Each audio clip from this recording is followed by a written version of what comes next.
ketika saya menghadapi imam-imam mazhab misalkan dan saya tidak bermazhab, bukan berarti saya mengingkari keilmuan mereka, justru saya pelajari mereka semua tanpa memandang siapa di antara mereka yang lebih istimewa. Saya hanya memandang siapa di antara mereka yang paling otoritatif dalam satu bidang tertentu. Wah, menarik nih yang dibahas oleh Guru Gembul. Namun di sini saya ingin mengomentari beberapa poin ya. Memang terikat dengan satu mazhab tertentu itu memang tidak wajib sebagaimana yang dikatakan di dalam ilmu usul fikih ya. Iltizamu ma la yalzamu ghairu lazim, terikat dengan suatu yang tidak wajib itu hukumnya tidak wajib. Yang maksudnya di sini adalah terikat dengan satu mazhab. Tapi di sini harus ada beberapa hal yang harus diperhatikan. Yang pertama, ketika kita berpegang pada suatu mazhab tertentu ya seperti Guru Gembul ini berpegang pada 4 mazhab ya. Ketika kita berpegang pada satu mazhab tertentu ya, satu saja, apalagi 4 ya, satu saja. Yang pertama, kita harus memahami istilah-istilah dalam mazhab tersebut.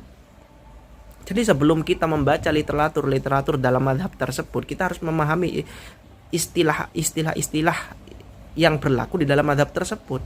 Karena tanpa memahami istilah-istilah tersebut, kita mustahil bisa memahami isi daripada literatur di dalam mazhab tertentu ya. Sebagaimana saya yang mendalami mazhab Imam Syafi'i, ya saya belajar istilah-istilah yang berlaku di dalam mazhab Imam Syafi'i. Itu yang pertama. Kemudian yang kedua, kita juga harus misalnya nih kayak Guru Gembul nih, misalnya nih dalam masalah wudhu beliau mengambil pendapatnya Imam Syafi'i, dalam masalah muamalah ataupun sholat ya, sholat beliau mengambil mazhabnya Imam Hanafi misalnya.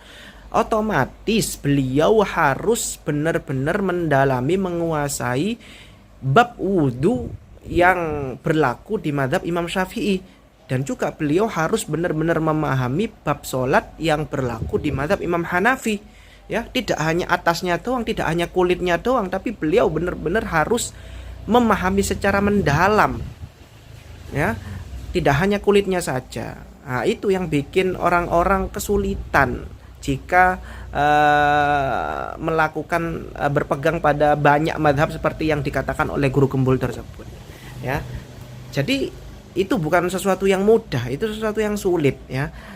Kalau Guru Gembul bisa menguasai beberapa mazhab, jangan semualah permasalahan, 2-3 permasalahan aja dalam lintas mazhab ya, itu saya acungi jempol sekali. Kemudian yang harus diperhatikan lagi itu dalam masalah ini ada istilah talfik. Jadi kita itu dilarang untuk talfik ya dalam permasalahan taklid atau bermadhab ini. Maksudnya talfik itu gimana? Talfik itu adalah dalam suatu permasalahan kita tidak boleh menggunakan 2 mazhab. Misalnya dalam permasalahan wudhu, kita harus konsisten pada satu mazhab saja, nggak boleh kita memakai 2 mazhab. Misalnya kita mau dalam permasalahan wudhu kita memakai mazhab Imam Syafi'i dan Imam Malik, itu nggak bolehkan ya. Dalam membasuh kepala kita memakai mazhab Imam Syafi'i dengan mengusap sebagian kepala saja ya. Kemudian dalam membatalkan wudhu kita memakai madhabnya Imam Malik.